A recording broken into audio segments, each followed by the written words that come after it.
Here's some guidance for Lab 6, Heating the Atmosphere. The first section asks about the electromagnetic spectrum, which is shown in this picture here. The first activity asks mostly about the wavelengths and understanding which end of the spectrum has long wavelengths and which end has short wavelengths.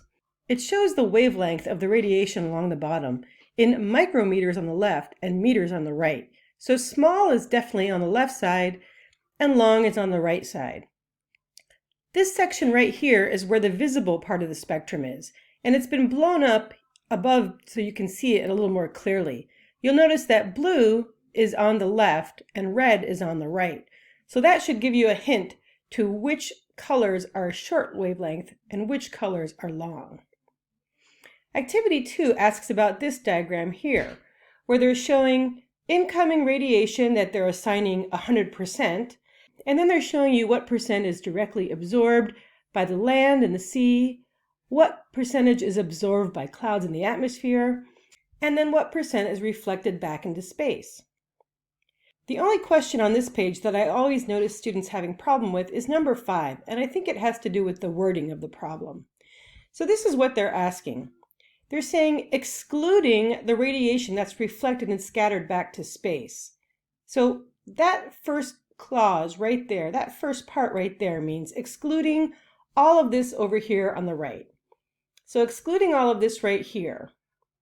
Does Earth's atmosphere transmit or absorb more incoming solar radiation? And so they're asking about all of this stuff that is not reflected. And the transmitted part is the part that goes all the way through and makes it to Earth's surface. And the incoming radiation that's absorbed by Earth's atmosphere is this material right here. And that should clarify what the question is asking. I have the next page shown in a rather odd way. I've blown up the top on the left, and these are the questions on the bottom that I've put here. These questions ask about the atmosphere and which wavelengths can come into the atmosphere and which wavelengths get trapped by greenhouse gases. And they're asking you to answer this based on this figure. And I think this figure is actually a bit complicated, and you could probably answer these questions if you understand the greenhouse effect. But I'll go ahead and go through this figure to make sure that you understand it and that you can use it to answer these questions. So what's being shown here? Across the top, we have incoming radiation at the various wavelengths that incoming radiation occurs, and then outgoing radiation emitted by Earth. And then if you jump down here, these are the wavelengths that those correspond to. So I'm going to jump back to this previous page. Basically what this is showing is this part of the spectrum right here. A little bit of ultraviolet, visible, and a little bit of infrared. And so what this means is that incoming solar radiation includes some ultraviolet, it includes visible, and it includes some infrared. As you've learned, once solar radiation hits Earth's surface, it turns into infrared and it is re-radiated at this wavelength, at infrared, and that's what heats the atmosphere. The next 4 rows here are showing you the effects of different kinds of gases and whether or not they transmit these various wavelengths. For example, nitrogen lets all these different wavelengths pass through it, except a little bit in the infrared.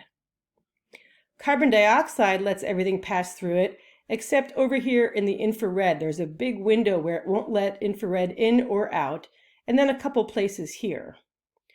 Water vapor lets in everything until you get to the infrared, and then it blocks a lot of the infrared from coming in or going out. Then we have oxygen and ozone, which are quite different. They block ultraviolet from coming in or out. So now let's think about what's coming in. What's coming in is mostly right here.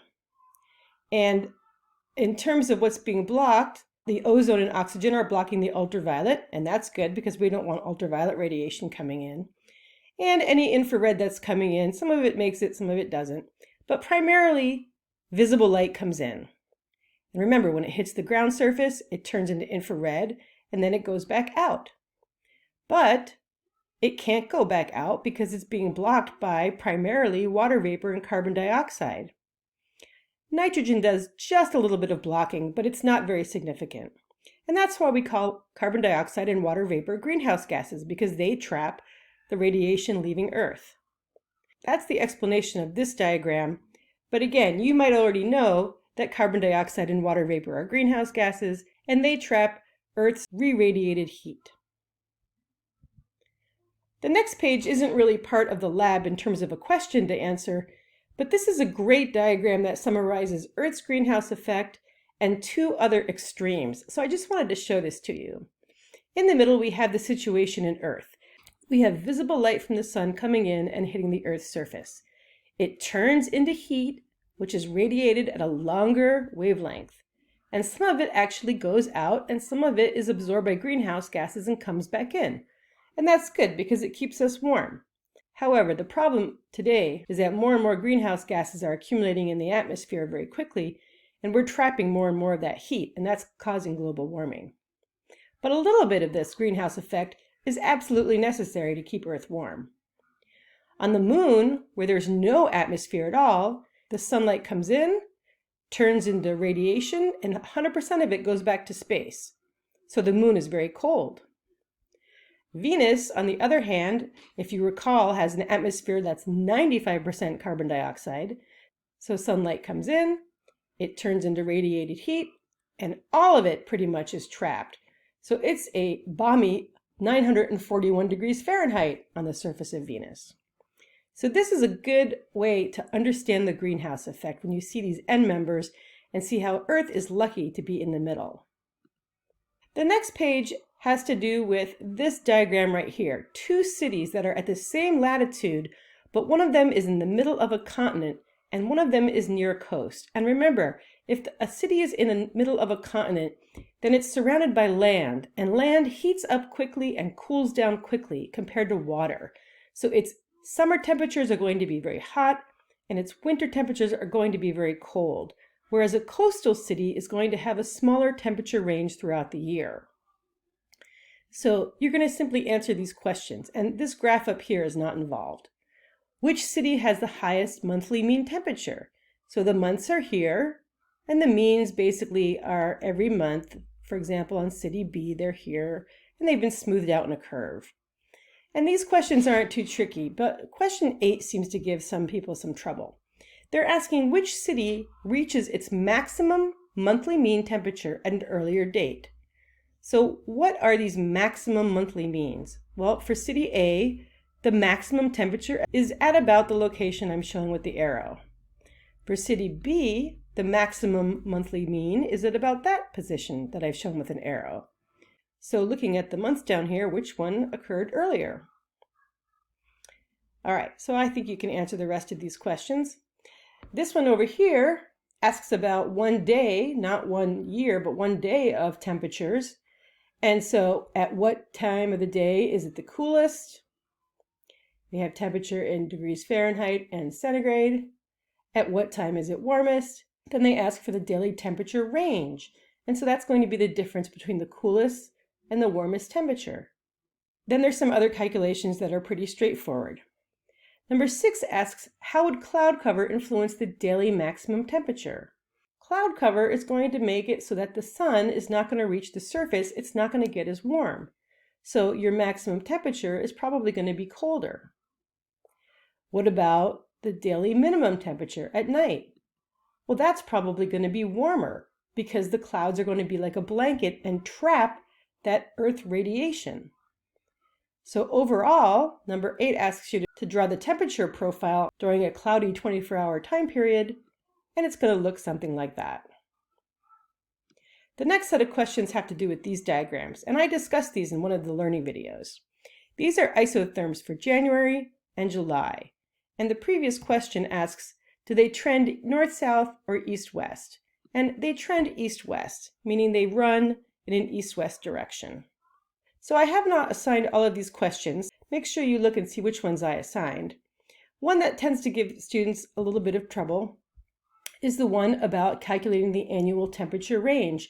You have to do this for point A, which is Norway, point B, which is Siberia, and then point C, which is Puerto Ayacucho in Venezuela. So let's do this for Norway, point A.